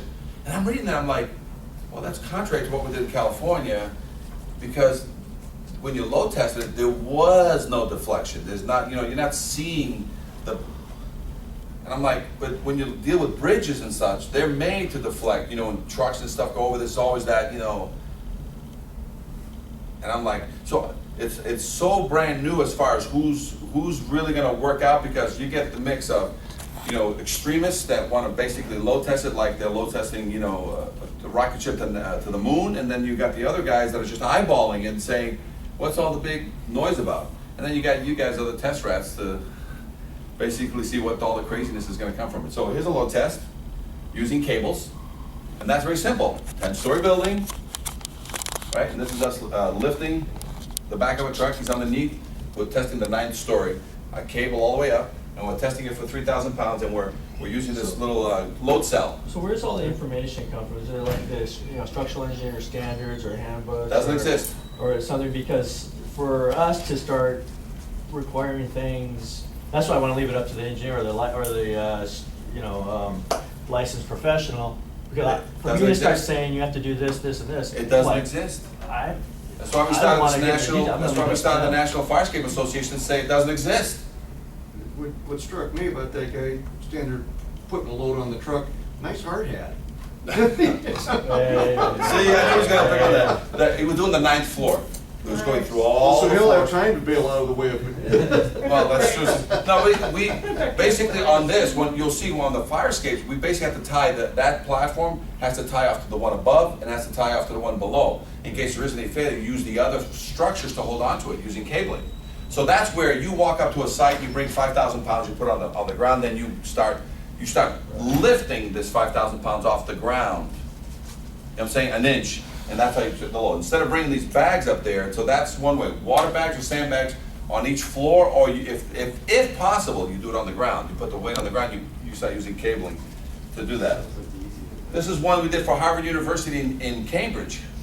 Now this one we purposely left with Harvard knowing exactly what we were doing.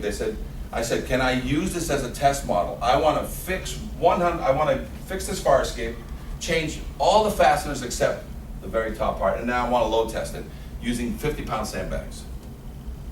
So 7 men, starting at 7 in the morning, sandbagging, and what's the worst part about the sandbags? Guess where you play? Put them in place. You're That's the first putting them in place. You gotta climb on it. You gotta climb on it, right? So here, and we did. We documented it. We recorded it to basically show Harvard, who is now no longer accepting his opinion letters anymore, to say, here's a load test on a baby. And if this thing was a 10-story monster, give me 20, 30 grand. We did the Bob Hope building in LA. I think that's like 15 stories. We did the load test there. They spent millions of dollars refurbing the whole thing, and then they wanted a load test. Even though we fully refurbished, they still wanted a load test. So now we're loading onto a stair, and we're doing a concentrated load of every other tread, 200 pounds. So you Hey Tom, we've about started. You want to note that the staircase is... You gotta measure, you gotta take measurements, and then you gotta get it all up to the top, and then you basically start working down the fire escape. You know, you just keep moving So low. did you take them to the interior and then up to, or how'd you get them? Up the fire escape. Just up the fire escape and then took them back down? Again, it's just, every fire escape is different. You have to crane it in, you have to, oh my God, and this is over a roof. Got it? So, this is fire escapes that are missing components. This is that New York case where a fireman fell through. What happened, there was a fire in this building, there it is. The fireman had to go up there and basically smash that window so that they can vent, but there was a woman and a child up there. As he ran up the fire escape, a young kid, 27, he fell through 3 treads over here. Smashed, came crashing down here, climbed back up, saved the woman, brought her back down. Basically, right after all the adrenaline wore off, he was crippled. I mean, whatever, shattered some of the spine. So the uniqueness about this case is that here's what happened. This wasn't, everybody thought this was a simple case of, got hurt at work. He sued the owner directly for negligence because he was able to prove with the metallurgist, with an inspection, which we did 2 years later, that the fire escape was never maintained. Right, so it's outside the fire. Before, during, and after, and he won the case. So the information that we got from the metallurgist is now where I'm going to prove to you guys how a fire escape rusts from the inside out. And how simple this really is when you're looking at a fire escape, you don't have to get on it. So 2 things that we're going to talk about is when you look at a rusty fire escape and it started from the inside out, the connections are what? Suspect. They're done. Right? Because we've proven with a case study that all fire escapes rust from the inside out, never from the outside in. Is that correct? The second thing we're gonna be showing you on this fire escape is just how the connections take 25 years to grow and why they take 25 years. So we're gonna show, and again, a metallurgist has this information for you. You mean 75 years ago, they didn't have 50-year caulk? 50-year what? They're caulking the silicone? No, they actually didn't. I'm joking. Well, you know what their caulking was? It was a paint job. And we're gonna show you why, as soon as a fire escape that is bolted and you put stiff paint on it, and it heats up in the summer and does this, Right. and it cools down in the winter and does this, how it just snaps the paint, and that's why it needs routine maintenance to reseal it. Right. Otherwise, as soon as water gets in there, now you put caulking that stays pliable for years, what happens? So that's what caulking. And one of the things we're studying now is using rubber gaskets, the same rubber roof material. Whenever possible, primarily on the treads, we want to put a rubber gasket in there, which lasts even longer. Okay? So let's take a look at the case study of what happened here. And you won this case, by the way, but we were able to keep this information to basically train you guys about surface rust and what it really means. Surface rust is the last thing you see on a fire escape all the connections are suspect. And square head bolts and rivets, which means what? What didn't they do in the 25th to 50th birthday of that building that they did do to the electric, the plumbing, the roof, the boiler, the windows? Update the fasteners. Exactly. So you already know that. So you're walking in on any building around here, you look up and say, it's fully painted. Great. But you keep looking and you see square head bolts and fasteners, what do you got? The fire escape was never maintained. So this is the class that we gave. Now, when we went there 2 years later, look at all the treads that were falling when we got to the fire escape 2 years after this guy got critically injured. So this was evidence that we used to basically give to the case, and again, the case settled after this came out. But basically what happens is all fire escapes are built with 20-foot pieces of steel, unpainted from the mill. You get it there and you cut it into 24 inches, you cut it to various sizes, you take the two pieces of metal, you put them one over the other, you pop a bolt in it, or you pop a rivet in it, or you weld it. What don't you ever do in between the two surfaces? Seal it. Right, you never prime it, because if you primed it and welded it, it'll get burnt paint and stuff, but it's not uncommon for you to create all these connections and all these things so it's unpainted connections. Then when you have the whole thing assembled, the tread, the bracket, the support, the rail, what do? You prime it, you paint it. Sounds pretty simple, right?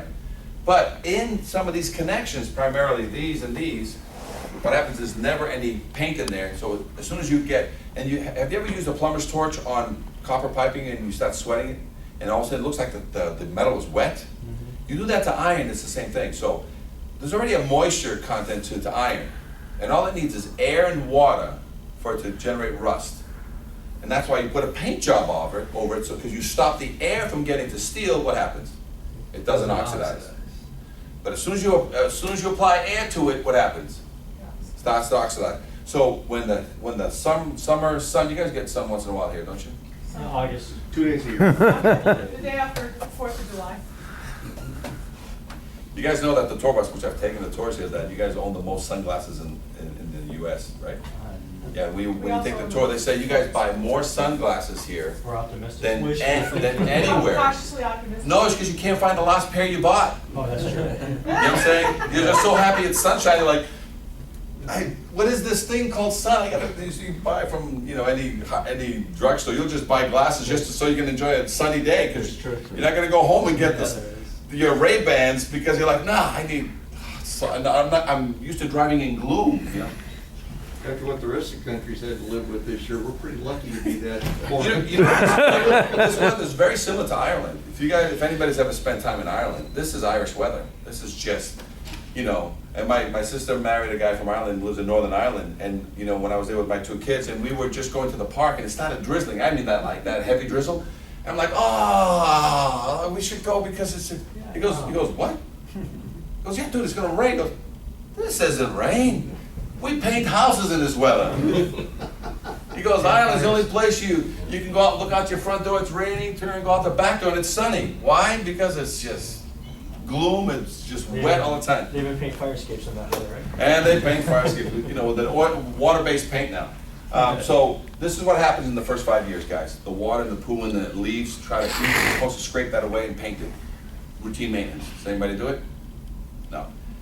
5 to 10 years later, 15 years later, that has grown because you never stopped it. It's grown and eaten on all your treads. It has eaten and rust jacked. So as soon as you get a 16th in something that used to be like this and you rust jack it away from itself, a 1/16, an eighth, a quarter, what happens to that shaft that used to be inside? It's still in there, but like spaghetti, what do you do when you pull something? It gets thinner. So you basically, that connection is now suspect. That rivet is suspect because you pulled on it because of rust jacking, they call it. Now you keep doing this, and aside from when you rust jack it, now rust is actually eating the shaft. So it's been pulled apart and weakened, and now rust is acting, but it's suspect no matter what, has to be changed under standard inspection routine. And a lot of these are not, that have been worked on. The next step, and by the way, because it's a rivet, there's only a shaft. It has an angle that does this. And you keep pushing that angle out to the edge of the rivet, what's going to happen eventually? Pull it off. No, it's actually going to get to the end of the rivet, which is only a 1/4 inch. And fall off. And fall through. So that's what happens. So the next step, if you let it grow enough, if the shaft doesn't get eaten by the rust, and you push it out far enough, that's when you guys step on it going through a fire. You guys step on it, and this is what, see how close it is to the edge? Now it's only a matter of time. It's either my hammer test will force this to be shown, or you guys going up or down a fire escape. Now when a fireman goes up, he's lucky. If the tread gives way, he'll fall backward. He may scrape his knee, snap his knee a little bit, or may break his leg. Going down is worse, because what happens when your foot goes down, you're 200-300 pounds, and your knee is locked now, and your body keeps going forward. What happens to your knee? You're breaking it the wrong way. You'll never walk correctly again. You won't be working in fire department again because you broke it the wrong way. And that's what happens here when this thing gives. So this is what we found when we got there: the rust that was growing in there. When we were walking, this place was full of fire department and lawyers while we were doing our investigation. Was stepping on the very fire escape that 2 years ago was took the life of this fireman, and the treads were falling as we're going up. I didn't even hammer this, I'm just going up. And the treads are falling. And right behind us, that shot is of the building behind us, nothing to do with this case, with missing the staircase. I mean, the treads are already dangling. Got it? So, do you believe or not believe that every rusty fire escape in your city starts from a connection? I believe. So do you have to go there and see it for yourself, or so you're looking at any fire escape that is fully rusted, no more paint on it? How many years did it take to get that? At least 25. Yeah. Minimum 25. Depending on whether it's on the sunny side. So you always say 15 to 25 years. This thing hasn't seen paint, and because it's got full surface rust, I now question every connection on that fire escape is suspect, and it's now subject to an examination. And so the structural engineer goes out there, looks at everything, and he comes back and spot repairs it. Only the major stuff. What are you going to order on him? Test. If all of a sudden he fully refurbishes every connection, but doesn't do a through bolt into the building, what are you going to order on him? But if all of a sudden he comes in and says, I've changed all the fasteners. Oh, by the way, one thing we have to add on this, welded connections. It's not a norm in the industry for fire escapes to be welded, because what happens to a weld 5 years later? What do you got to do to verify it? It's done by a certified welder, by the way. Let's get a certified welder in on this. He's a certified welder, welded this fire escape. I thought all welds had to be, did they have to be tested, like the aerial ladders, every so often, 5 years or something like that? So, because welding was introduced into fire escapes, and you have to either X-ray or load test them. And it's not even X-ray, it's radiographing. I think it's called radiographing. We call it X-ray because it's a sort of a catch-all phrase. So what do I have to do? I've changed all my rivets, or reinforced, because you can keep a rivet, you can keep a rivet, you can keep a bolt, and you can put another bolt. That's called reinforcing it. That still passes. I don't have to get rid of rivets. You know how hard those things are? You ever hear of a rivet buster, which is what they use on bridges? So you can keep a rivet if you have another place to put another bolt of similar size. So I've reinforced the rivet, so I don't have to change that rivet out. But in some cases, I have no other place but that rivet to be drilled out and put a new bolt. The bolts, the square head bolts, if I have room for another bolt, I can keep it original and put a bolt next to it. Or it's easy with an impact gun. I take 5 minutes to drill a hole. I take 50 seconds to pop a square head bolt with an impact gun. Got it? So a lot of times it's faster to just change it out, not to even though the bolt is good. But welds, it's very simple. I got a welded connection that's happened over its lifetime anywhere on the fire escape. I have to X-ray it or load test it, but as soon as I drill a hole through a welded connection and I put a bolt on it, what happens?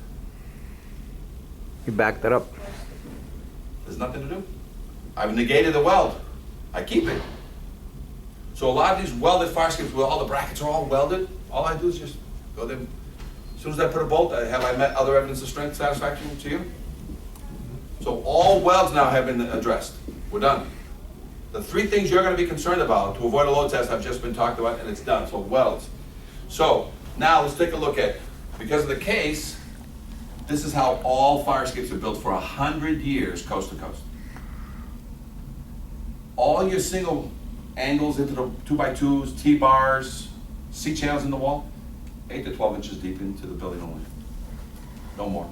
They don't go all the way through and have a plate on the outside. That's rare. A lot of times that's more factories.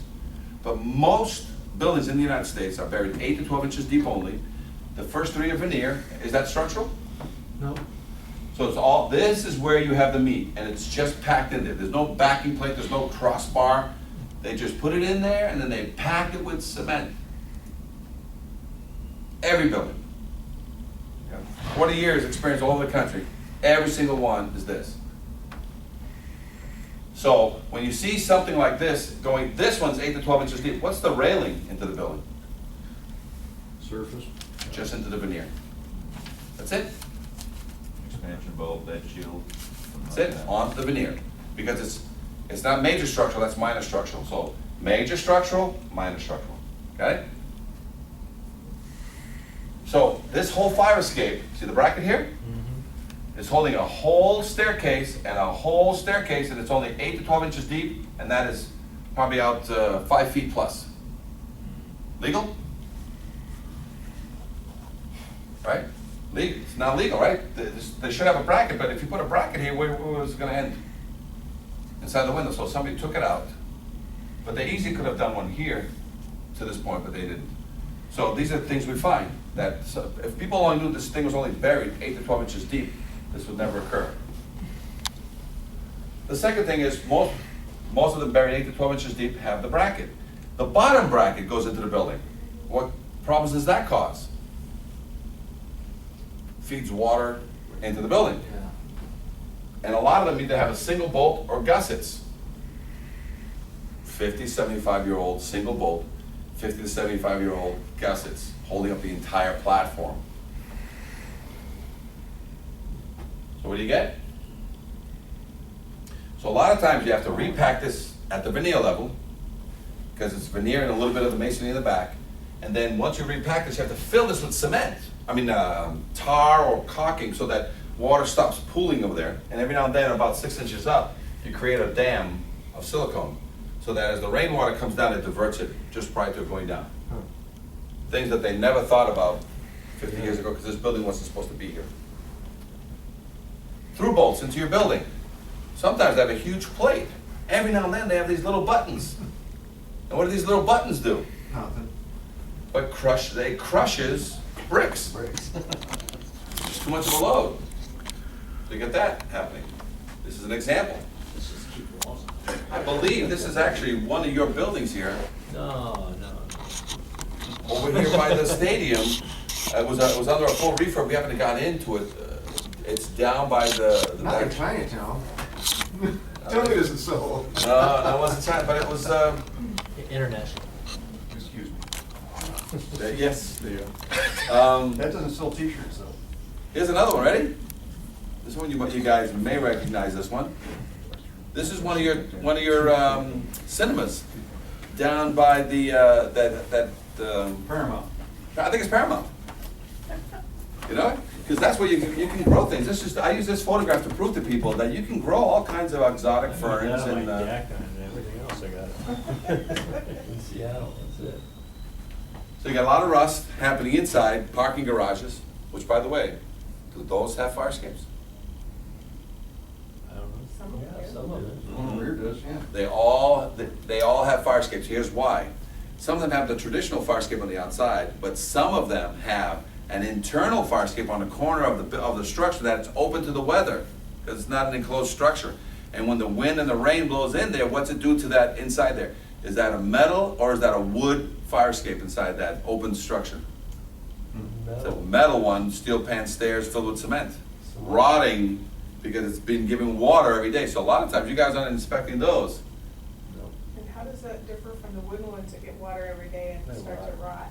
Well, that's a very good point. Let's talk about what is a fire escape. Everybody thinks a fire escape is a metal structure. A fire escape is something that can match the building type. So can I have a fire escape made out of wood? Yes. And you can have it all, but it has to meet the fire rating. So it can't be using 5/4 decking on the thing. It has to be 1.5 inches thick all around.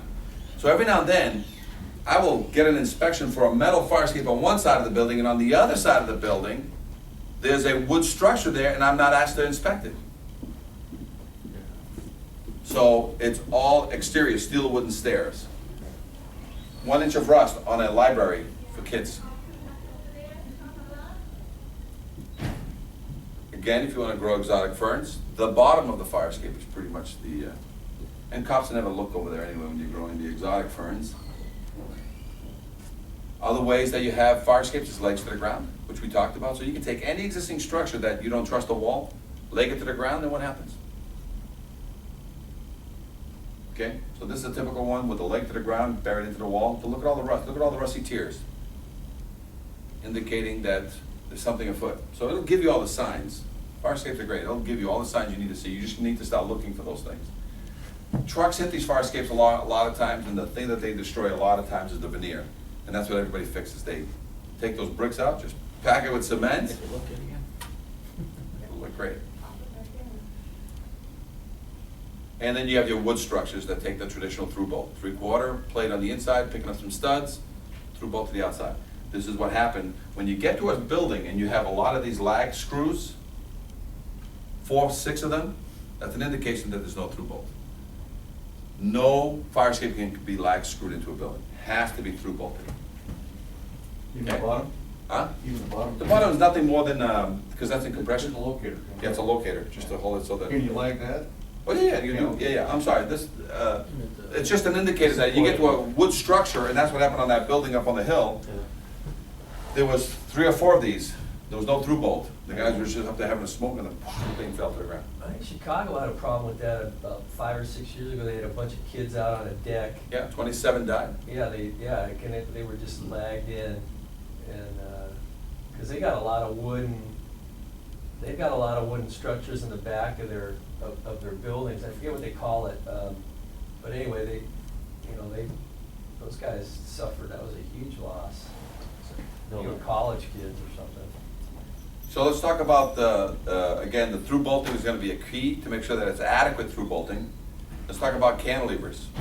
Now, one of the things you guys don't realize on cantilevers, this is a traditional cantilever, and in the United States, 90% of the United States has a release arm. In Portland and in Seattle, you guys must have not got the memo on release arms. Because what you have is self-activated. So I'm going to give you a little story, and I'm going to go over just what this means.